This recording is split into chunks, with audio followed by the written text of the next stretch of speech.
کے لیے دیا ہے. اسی لیے قیامت کے دن 5 سوالوں کا جواب دیے بغیر ہم کامیاب نہیں ہو سکتے.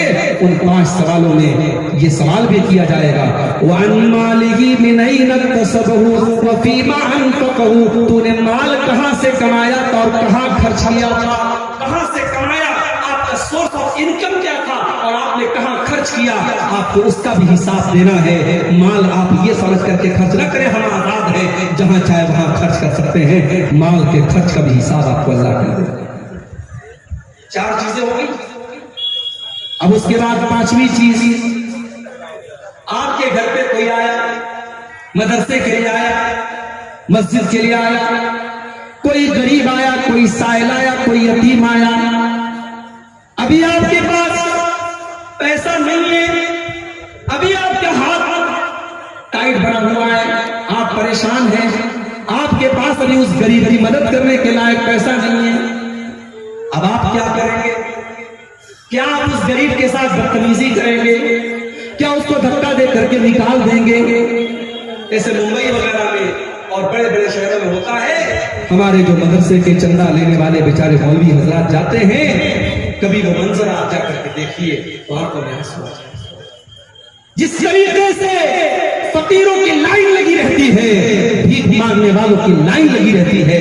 مدرسے کے لیے فقیر حضرات یہ اپنا جھولا لے کر کے اور رسید لے کر کے لائن لگا کر کے کھڑے رہتے ہیں اور وہ زکات اس طریقے سے دی جاتی ہے جیسے بھیک بانٹی جا رہی ہے. یاد رکھو میرے بھائی، آپ زکات دے رہے ہیں، کوئی احسان نہیں کر رہے ہیں. آپ کو اگر اللہ نے 1 لاکھ کا مالک بنایا ہے، 1 لاکھ میں 2,500 روپیہ آپ کو زکات دینا ہے. اگر اللہ نے آپ کو 1 کروڑ کا مالک بنایا ہے، 1 کروڑ میں 2.5 لاکھ روپیہ آپ کو زکات دینا ہے. اور وہ زکات اللہ کا حق ہے، آپ کے مال میں اللہ کا حق ہے. اگر کوئی زکات لینے کے لیے آپ کے گھر پہ جا رہا ہے، اس کا احسان مانیے، اس کے ساتھ بدتمیزی مت کیجیے.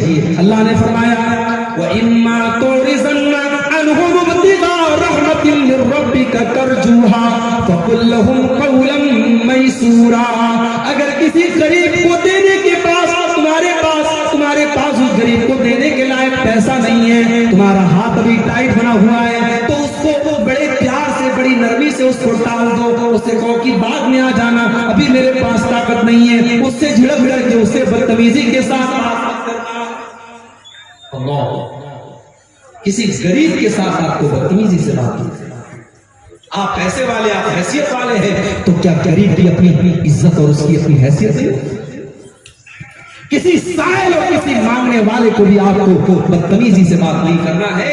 اللہ نے اپنے نبی سے فرمایا وَأَمَّا السَّائِلَ فَلَا تَنْهَرْ. اے نبی، آپ کسی سائل کو، کسی مانگنے والے کو کبھی جھڑک کر کے بات مت کیجیے. آپ کو دینا ہو تو دے دیجیے، نہ ہو تو منع کر دیجیے، لیکن بدتمیزی کرنے کا، جھڑکنے کا، ڈانٹنے کا ادھیکار آپ کو نہیں ہے. تو یہ 5ویں نصیحت اللہ نے کی کہ اگر آپ کو دینے کے لائق پیسہ نہیں ہے تو آپ نرمی کے ساتھ اور پیار کے ساتھ بات کر کے کاٹا. نمبر 6، چھٹی نصیحت وَلَا تَجْعَلْ يَدَكَ مَغْلُولَةً إِلَىٰ عُنُقِكَ وَلَا تَبْسُطْهَا كُلَّ الْبَسْطِ فَتَقْعُدَ مَلُومًا مَحْسُورًا. یہ بڑی پیاری بات ہے. اللہ نے کہا کہ اپنے ہاتھ کو اپنی گردن میں باندھ کر رکھو. اتنے ٹائٹ مت بن جاؤ، اتنے کنجوس مت بن جاؤ کہ بیوی اپنے جائز نمک لانا ہے، تیل لانا ہے، آٹا لانا ہے، اس کے لیے تمہاری جیب سے پیسہ نہیں نکلتا. بچوں کی کتاب کاپی لانا ہے، قلم لانا ہے، ضرورت کی چیزیں لانا ہے، اس کے لیے تمہاری جیب سے پیسہ نہیں نکل رہا ہے. پیسہ ہے لیکن تم نہیں دے رہے ہو. اتنے بخیل بھی مت بنو. اور ایک مسئلہ بتا دے رہا ہوں، شوہر اگر بیوی کی جائز ضرورتوں کو پورا نہیں کر رہا ہے، ہمارے شوہر حضرات ناراض نہ ہو، حدیث کی روشنی میں مسئلہ بیان ہے. اگر شوہر بیوی کی جائز ضرورتوں کو پورا نہیں کر رہا ہے، اس کا خرچ نہیں دے رہا ہے، تو بیوی شوہر کو بتائے بغیر اس کے پاکٹ میں سے، اس کی تجوری میں سے، اس کے پرس میں سے پیسہ لے سکتی. بیوی چرا سکتی ہے بیوی شوہر کا پیسہ جب شوہر بیوی کا ضروری خرچ پورا نہیں کر رہا ہے. شوہر کے پاس پیسہ ہے پھر بھی خرچ نہیں کر رہا ہے، تو بیوی بغیر بتائے لے سکتی ہے. اب کل سے ایسا نہ ہو کہ صاحب آپ کے پرس میں سے 500 کے نوٹ غائب ہونے لگے اور آپ بیوی سے پوچھے تو کہ عبدالغفار صاحب نے مسئلہ بتا دیا ہے، میں نے لے لیا ہے. یہ غلط طریقہ نہیں اپنانا ہے. میں نے کہہ دیا جہاں ضرورت ہے وہاں لے سکتی ہے. حضرت ابو سفیان رضی اللہ تعالیٰ عنہ کی بیوی اللہ کے نبی کے پاس آتی ہے اور کہتی ہے اللہ کے نبی میرے شوہر بہت کنجوس ہیں، بخیل ہیں، ہماری جائز ضرورتوں کے لیے بھی پیسہ نہیں دیتے ہیں، کیا میں ان کی اجازت کے بغیر ان سے پیسہ لے سکتی ہوں؟ اللہ کے نبی نے کہا ہاں لے سکتی ہو.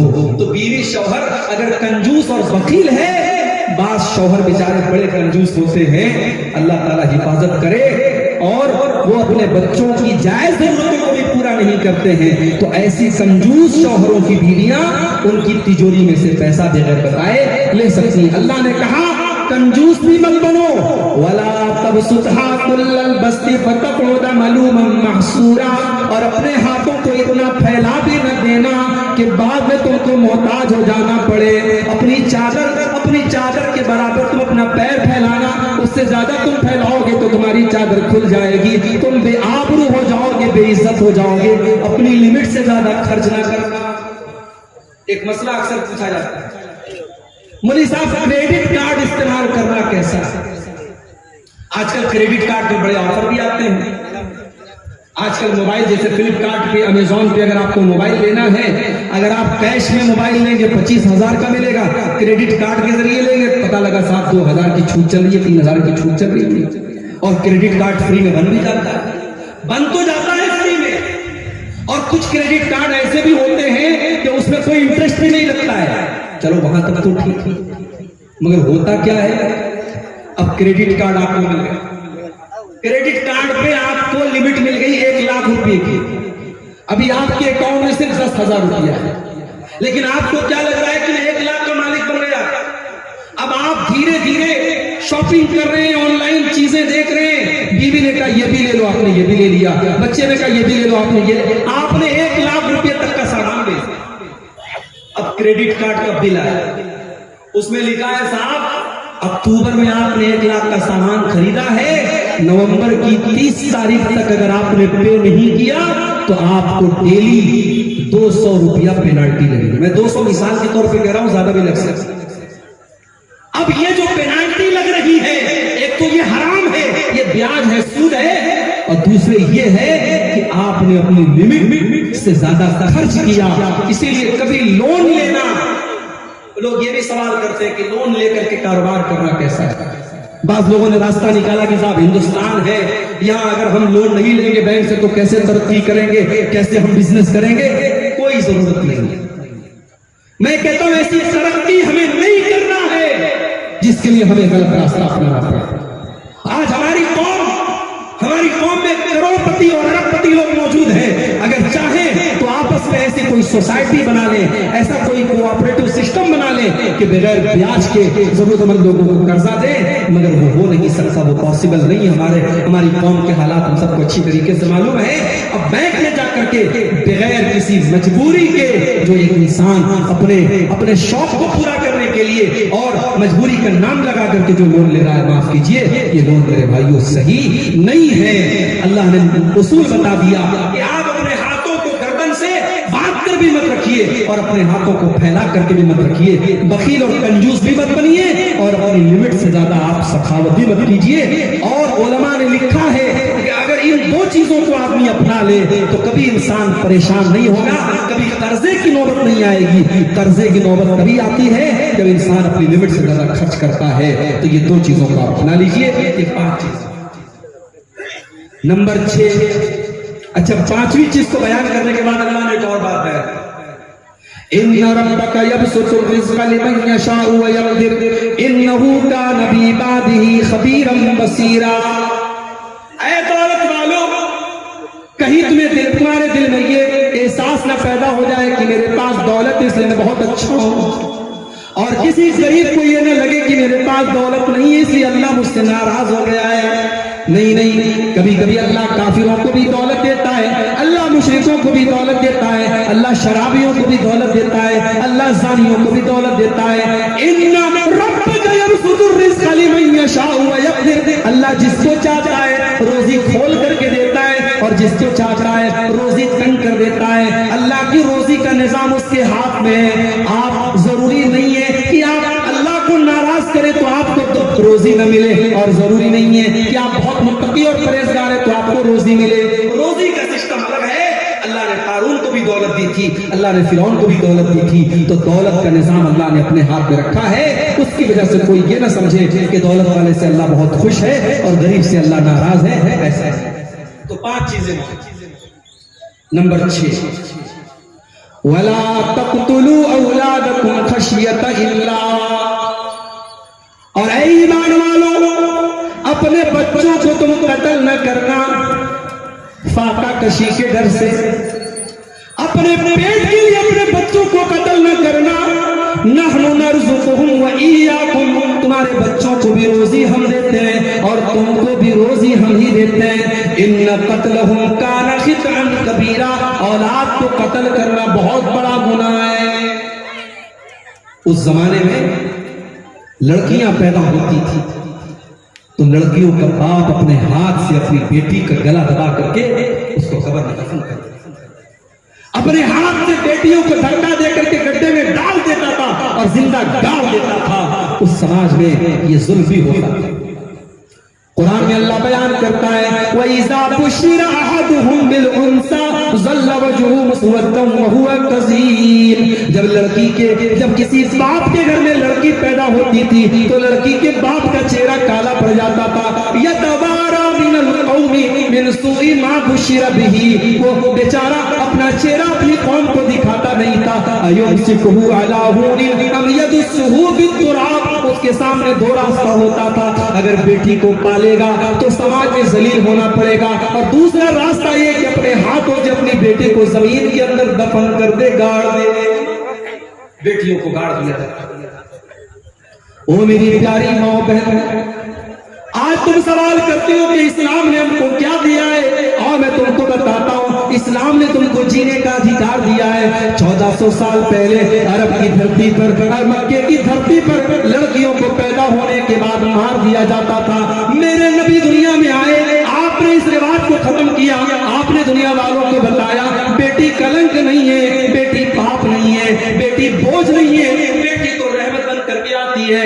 آپ نے بیٹی کو قتل کرنے والے باپ سے کہا وَإِذَا الْمَوْءُودَةُ سُئِلَتْ بِأَيِّ ذَنبٍ قُتِلَتْ, اے بیٹیوں کے قاتلوں, اے بیٹیوں کو قتل کرنے والوں, کل قیامت کے دن اللہ کی بارگاہ میں تم کو حساب دینا پڑے گا. تم نے بیٹی کو کیوں مارا, تم نے بیٹی کو کیوں قتل کیا, تمہیں اللہ کے حساب دینا پڑے گا. میرے نبی نے دنیا والوں کو یہ بھی پیغام دیا من آل جاریتین, جس کو اللہ نے 2 بیٹیاں دے دی اور 2 بیٹیوں کو اس نے اچھے طریقے سے پالا پوسا یہاں تک کہ بیٹیاں جوان ہو گئی. جا یوم القیامت انا وهو کہاتین, آپ نے اپنی دونوں انگلیوں سے اشارہ کر کے فرمایا کہ 2 بیٹیوں کی پرورش کرنے والا کل قیامت کے دن اپنے نبی کے ساتھ جنت میں جائے گا. جس طریقے سے یہ دونوں انگلیاں ایک دوسرے کے ساتھ جڑی ہوئی ہیں وہ جنت میں اپنے نبی کے ساتھ جائے. جب میری تیسری بیٹی پیدا ہوئی تو میرے بعض دوستوں نے کہا کہ آپ کی تو جنت پکی ہوگی. مذاق کے طور پہ کہا, لیکن حقیقت میں اگر اس حدیث کی روشنی میں دیکھو تو 2 بیٹیوں کی صحیح پرورش کرنے والے کو اللہ کے نبی جنت کی بشارت سنائے. مگر آج کیا ہو رہا ہے, 2023 چل رہا ہے, ہمارا بھارت چاند پر پہنچ گیا, چندرما کے اوپر ہمارا نام, بھارت کا نام پہنچ گیا. مگر آج 2023 میں بھی بھارت کے اندر سرکار کو اسکیم نکالنی پڑتی ہے بیٹی پڑھاؤ بیٹی بچاؤ. بیٹی بچاؤ کا نعرہ کیوں لگانا پڑتا ہے, کبھی آپ نے غور کیا؟ کیونکہ ہر سال ہمارے بھارت دیش میں ہزاروں نہیں لاکھوں کی تعداد میں بیٹیاں اپنی ماں کے پیٹ میں ایبارشن کے ذریعے مار دی جاتی. ڈاکٹروں کے یہاں لکھا ہوا دیکھا ہوگا آپ نے, ہمارے یہاں لنگ کی جانچ کرنا اپرادھ ہے. ہمارے یہاں یعنی ماں کے پیٹ میں لڑکا ہے کہ لڑکی, ہمارے یہاں جانچ نہیں ہوتی ہے, لکھا ہوتا ہے. مگر ٹیبل کے نیچے ڈاکٹر لوگ بھی سیٹنگ کر لیتے ہیں, الٹرا ساؤنڈ ہوتا ہے, پتا چلا لڑکی پیدا ہونے والی ہے. بیوی سے کہتا ہے نہیں, 4 بیٹیاں میرے پاس آلریڈی موجود ہیں, ان کی کیسے شادی کروں گا, ان کے جہیز کا انتظام کیسے کروں گا, مجھے نہیں چاہیے لڑکی. اور ڈاکٹر سے کہتا ہے اس کا ایبارشن کر دو, اور ماں کے پیٹ میں وہ لڑکی مار دی جاتی ہے اور بے دردی اور بے رحمی اس قدر ہوتی ہے میرے بھائیوں.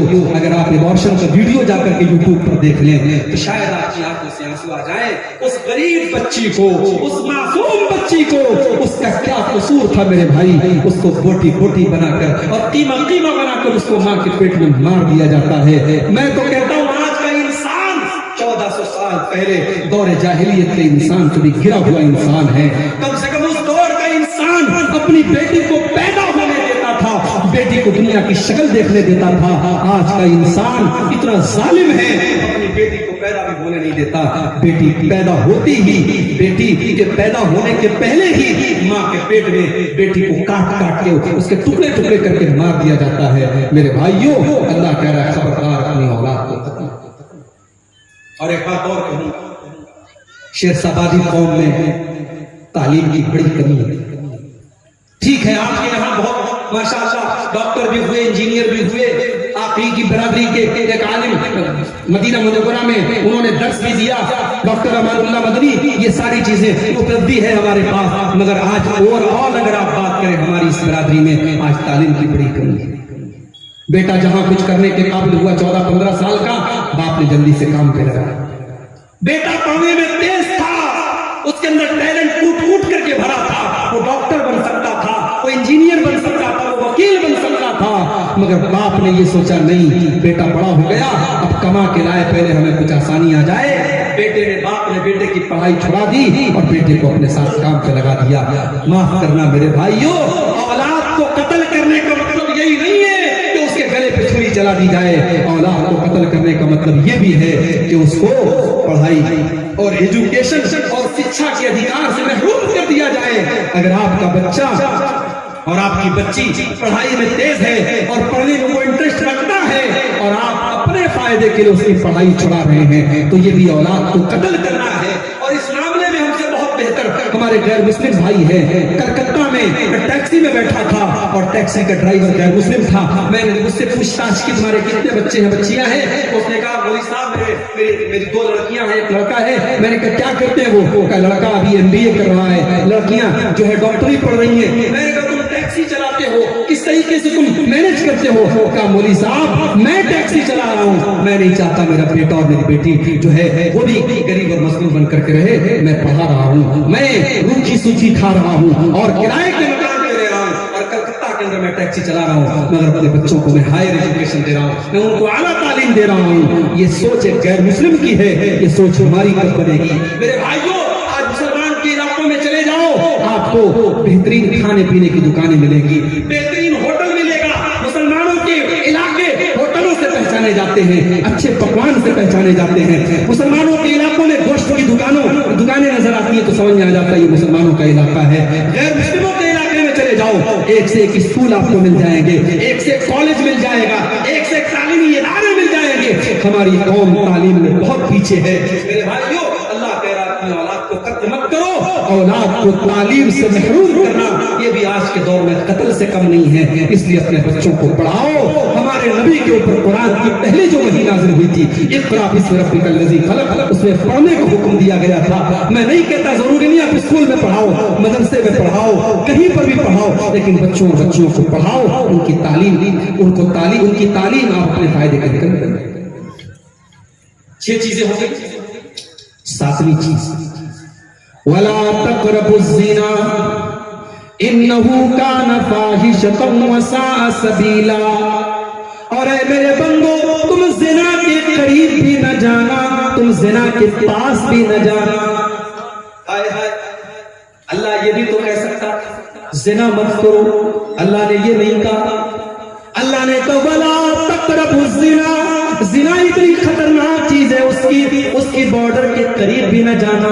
نیپال کی بارڈر پر آپ چلے جاؤ, ابھی بارڈر شروع بھی نہیں ہوا ہے, ابھی آپ انڈیا کے اندر موجود ہیں, لیکن BSF کے خیمے لگے ہوئے ہیں, بارڈر کے جو سپاہی ان کے خیمے لگے ہوئے ہیں, بارڈر کی سرکشا کرنے والے سپاہیوں کی وہاں پہ ان کے خیمے لگے ہوئے ہیں, جو یہ بتا رہے ہیں کہ بارڈر قریب آ چکی ہے, اب یہاں سنبھل کر کے رہنا ہے. آپ بارڈر پر کوئی ہتھیار لے کر کے نہیں جا سکتے, کوئی انلیگل چیز, کوئی غیر قانونی چیز لے کر کے نہیں جا سکتے. میرے بھائیوں, اللہ کہہ رہا ہے وَلَا تَقْرَبُوا تقربوا الزنا، میرے بندوں تم زنا کے قریب بھی نہ جانا۔ لڑکی بن سنور کر کے گھر سے نکل رہی ہے، لپسٹک لگا کر، پاؤڈر لگا کر، سج دھج کر کے، سور کر کے نکل رہی ہے، اپنے جسم کی نمائش کر کے نکل رہی ہے۔ میرے بھائیوں، کیا وہ زنا کی دعوت نہیں دے رہی ہے؟ کیا وہ دنیا والوں کو یہ آمنترن نہیں دے رہی ہے، یہ دعوت نہیں دے رہی ہے؟ او لوگوں، دیکھو میں کتنی خوبصورت ہوں، میرے حسن کا دیدار کرو، میرے جسم کا دیدار کرو، میرے شریر کو دیکھو۔ وہ زنا کی دعوت دے رہی ہے۔ اللہ کہہ رہا ہے وَلَا تَقْرَبُوا الزِّنَا، اے مسلمانوں تم زنا کے قریب بھی نہ جاؤ۔ مسلمان لڑکی جب گھر سے نکلے تو اللہ کے نبی فرماتے ہیں وہ خوشبو لگا کر کے نہ نکلے، وہ خوشبو لگا کر کے بھی نہ نکلے۔ اگر مسجد میں جانا ہے، نماز پڑھنے جانا ہے، تو نماز پڑھنے کے لیے وہ خوشبو لگا کر کے نہیں جا سکتی۔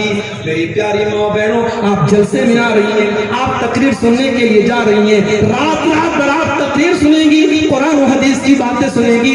آپ جوان لڑکی، آپ کی 18-22 سال کی، 20 سال کی لڑکی، وہ سج کر کے، سنور کر کے، وہ دنیا بھر کا میک اپ کر کے، وہ خوشبو میں اپنے آپ کو بسا کر کے اپنے گھر سے نکل رہی ہے۔ یہ کہاں سے جائز ہو گیا؟ یہ بھی ناجائز ہے میرے بھائیوں، یہ بھی زنا کی دعوت دینا ہے۔ اور آج آپ کے سیمانچل کی بہت ساری لڑکیاں آج انسٹاگرام پر ان کے فالوور لاکھوں کی تعداد میں، لڑکی مسلمان ہے، کشن گنج کی رہنے والی ہے، پورنیا کی رہنے والی ہے، ارڑیا کی رہنے والی ہے، مسلمان لڑکی ہے، وہ اپنے ریلز ڈالتی ہے، اپنی تصویریں ڈالتی ہے، اپنے ویڈیوز ڈالتی ہے، دنیا والے اس کے اوپر کمنٹ کرتے ہیں ماشاءاللہ ویری کیوٹ، ویری بیوٹیفل، اس کی تعریفیں ہو رہی ہیں۔ اے مسلمان لڑکی، کیا تو نے اپنے رب کا قرآن نہیں پڑھا؟ تیرے رب کا قرآن کہتا ہے وَلَا يُبْدِينَ زِينَتَهُنَّ، اے مسلمان عورت، تجھے اپنی زینت کو ظاہر نہیں کرنا ہے، تو سر سے پیر تک زینت ہے، تجھے اپنا چہرہ بھی دنیا والوں کے سامنے نہیں دکھانا ہے۔ تیرے جب تو پاؤں چلے، جب تو زمین پر چلے تو تیرے پائل کی جھنجھار بھی غیر مردوں تک نہیں جانی چاہیے۔ قرآن کہتا ہے وَلَا يَضْرِبْنَ بِأَرْجُلِهِنَّ، اے مسلمان عورتوں، جب تم چلا کرو تو اپنے پاؤں کو زمین پہ زور زور سے مار کر کے نہ چلا کرو، تمہارے پائل کی جھنجھار بھی غیر مردوں کے کانوں تک نہیں جانی چاہیے، زنا کے قریب نہیں جانا۔ گھر میں جوائنٹ فیملی سسٹم ہے، دیور بھی اسی گھر میں رہتا ہے، بھابھی بھی اسی گھر میں رہتی ہے، بھابھی کچن میں کام کر رہی ہے، دیور جا کے ہنسی مذاق کر رہا ہے، بھابھی کو ٹچ کر رہا ہے، بھابھی کو چھو رہا ہے، بھابھی سے ولگر باتیں کر رہا ہے، بھابھی کو بھی کوئی فرق نہیں پڑ رہا ہے، بھابھی دیور کے سامنے جیسے تیسے بیٹھی ہوئی ہے، جیسے تیسے اپنے کپڑے کو سنبھال بھی نہیں رہی ہے۔ کیا یہ زنا کی دعوت دینا نہیں ہے؟ میرے بھائیوں، اللہ کے نبی فرماتے ہیں ایاکم والدخول علی النساء، جو عورتیں تمہارے لیے غیر محرم ہے، غیر محرم عورتوں سے اکیلے میں نہ ملا کرو، تنہائی میں نہ ملا کرو، دیور اپنی بھابھی سے اکیلے میں نہ ملے، جیجا اپنی سالی سے اکیلے میں نہ ملے، تنہائی میں نہ ملے۔ کیوں؟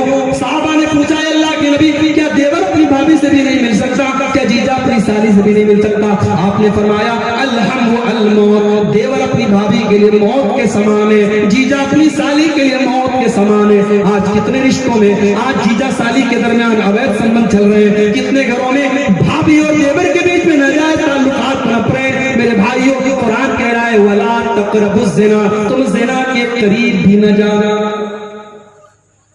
یہ تو دیور تو غیر ہے، لڑکی جوان ہو گئی، اپنے سگے بھائی کے سامنے بھی، اپنے باپ کے سامنے بھی، اپنے سسر کے سامنے بہو کو بھی اپنا دوپٹہ اپنے سینے پر رکھنا ہے۔ یہ نہیں کہ چلو یہ تو میرا باپ ہے، یہ تو میرا بھائی ہے، یہ تو میرا بیٹا ہے۔ قرآن کہتا ہے وَلْيَضْرِبْنَ بِخُمُرِهِنَّ عَلَى جُيُوبِهِنَّ، اے مسلمان عورتوں، اپنے گریبانوں پر اپنا دوپٹہ ہمیشہ رکھا کرو۔ اپنے گھر میں اپنے محرم رشتہ داروں کے سامنے بھی تمہیں اپنا دوپٹہ اپنے سینے پر رکھنا ہے۔